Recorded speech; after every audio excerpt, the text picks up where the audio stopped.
Good Good morning. morning mga kabibilams. Bale, nandito kami sa baba. So, nag naghahintay po kami Wala. ng paparatingin na biyaya. Gantay sa wala. Gantay kami ng ulam. Magabili muna kami ngayon. Hindi muna kami makapangisda kasi malakas, malon-alon. At dami pa ako ginagawa sa aking bangka. So, yan o. Kung walang bagyo yan, tapos na sana. So, habang naghihintay, Unggoy time. unggoy tayo muna. Kuto-kuto. Kuto-kuto. Yan. Unggoy yan sa likod. Hinahanap ko baka mayroong naligaw dito na kuto. Kuto. Kaso wala naman mga kabibilams. So, yan. Kamusta ang lahat? Kumusta po sa mga naabot ng bagyong nauna? Nando. Hindi. Nando ba? Nando. Rakasa? Ngayon si Upong. Ayaw, Nando. Kamusta po dyan? Sa mga baka may viewers kami na taga dyan, bandang Batanes. So, kumusta po? Sana ay walang nangyari. Okay lang na bahay at ibang gamit ang nasira. Wag lang yung may nawalang buhay. Mas malaga kasi ang buhay na ang kapakanan pag mga ganyan may kalamidad. So ngayon dito sa amin ay rin kami nangangamba rin kasi yung sumunod na bagyo na yan, yung si Upong, Bagyong Upong, ay bumaba, hagip na yung aming Minduro. So salamat pa rin sa Panginoon, nagtaas, hindi na naabot yung Minduro, nagtaas-taas na konti. Mas maganda sana mas tumaas pa, walang madamay na iba kasi kawawa ang Pilipinas. Pilipinas ang lugar na madaanan ng bagyo kasi dito nagsawa na talaga kami sa bagyo dito. Ang hirap sa tabing dagat, siyempre yung mga bangka, saka yung bahay mo malapit sa dagat, kaya naglipat kami sa taas. Si kuya lang naiwan dito si kuya Emer. Pero ganun pa rin ang pagpangamba dahil nandito yung mga Bangka. Kahit sa, doon kami sa baba. kasi hindi naman pwedeng walain natin bangka, yan lang ang kabuhayan namin. Kasi ang isda dito kailangan pa magdayo sa malayo para lang makahuli. Shout out sa aming ikaw nga ang pugi, pugi mo pugi, parang bao. Shout out sa aming Ninang, kamusta? Ingat ka lagi dyan sa iyong pag-garden. Alam mo na, lesson learned yung nangyari dati sa aming Ninong. Buti pa dyan sa inyo Ninong, walang bagyo. Relax lang, chill lang, pugi lang, pugi lang. Makapunta nga dyan. Pasyal na naman kami.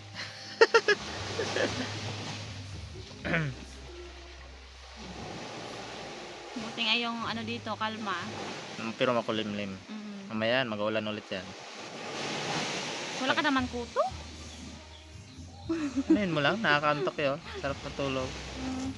Ako yung inaantok sa tinatrabaho mo Wala pa katingin kami doon. Wala pa aming tito Masakit sa mata mga kababy loves. Hindi naman po siya mainit pero masakit magtitig. Kahit makulimlim. So yan, mamaya abangan na natin kung gaano kadaming huli namin ng tito. So yan mga kababy loves, makulimlim siya pero masakit sa mata kasi parang mainit din na masilaw. Yan po. May subas ko naman parating ulan. Lubog ang dagat. Kasi yan, pag may bagyo yan, tahimik yan ngayon. Pag may bagyo, ang laki ng alon yan. Dito yung hampas. Lampasan doon. Kabila. Likod pa ng bahay. Abot pa doon sa dating bahay namin. Kawawa na lang. Pati ito, ang tabing bahay ng amin dito. Balda yan. Lahat ng mga tabing bahay. Nakakamiss yung kubo dito mga kabibilan. Nakakamiss wala na, hindi na pwede yun kasi doon na kami nakatira sa taas at masisira lang din ng pwede pa naman sila ibalik. Pwede pa naman, depende na lang sa usapan. So yan, new look na naman yung aking bangka. Bakit may ganyan? Ang makina kasi malaki ay abot dyan, ilagyan ng extension. Kung sa ngipin ay masakit na ang ngipin. Yun yung katig kulay orange. Sa isang araw yan, paglampas itong bagyo matalon Umuulan na naman dito sa amin. Bale, wala pa yung tito ni Eric, mga ka-baby loves. So, pasilong muna ako dito sa bahay nila. Picheng! Nilalamig si Pichi. So, ayan na sila, mga ka-baby loves. Ayan.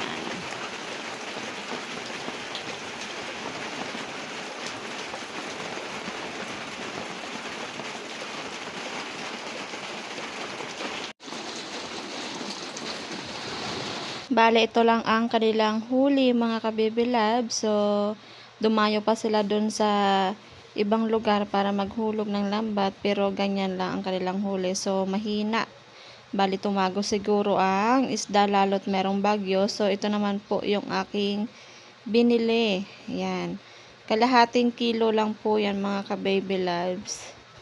So, para meron kaming pang-ulam ngayong tanghalian. So, mga ka-baby loves, dahil nakabili na po kami, at pupunta na po tayo sa taas.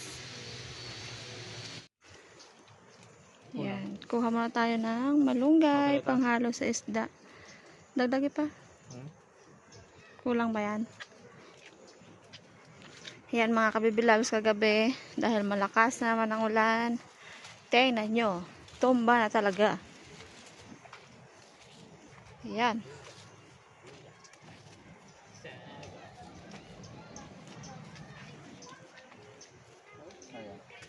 Diyan sayang. Basta wag lang apakan.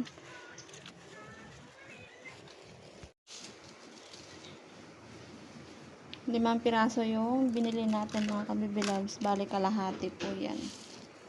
Lagyan ko na ng asin. So, lagyan lang ng maraming gulay yan. Okay na. At yung iba naman, syempre, lagyan natin sa freezer para hindi masira at meron tayong pang ulam pa. 2 piraso nga lang yung ating ilalagay na isda.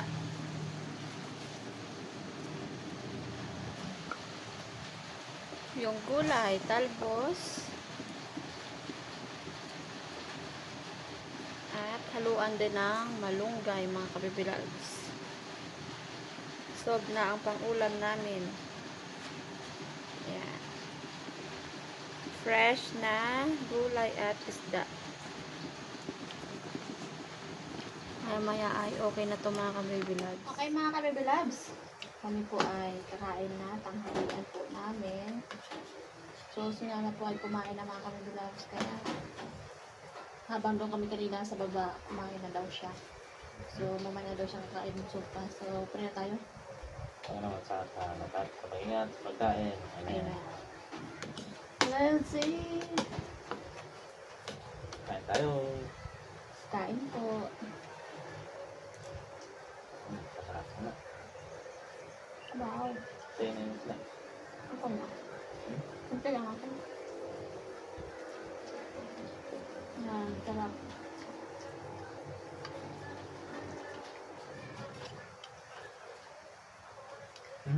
Sorry.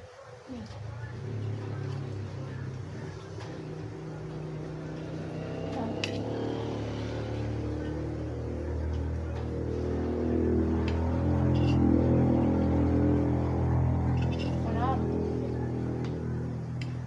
Ano pa gulay?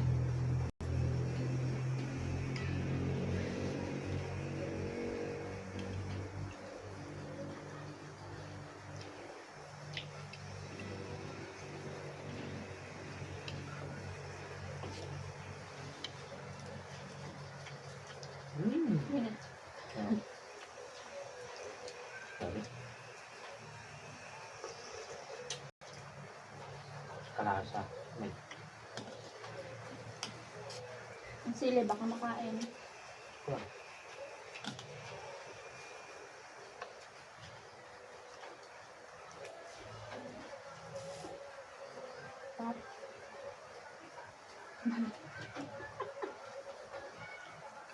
manghang na.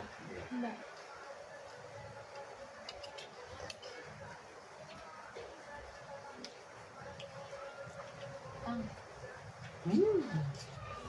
Tamang.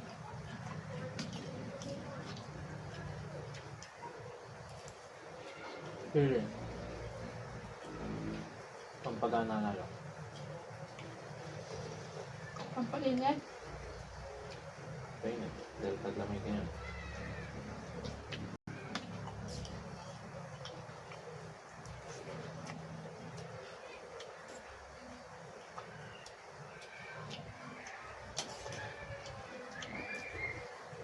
Iba talaga pag gulay. Na merong sariwang isda.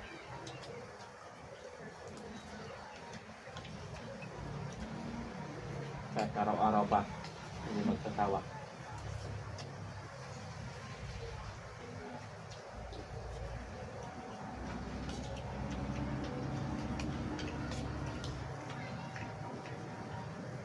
Bye mga ka-baby loves. Bye-bye. See you tayo sa next video natin.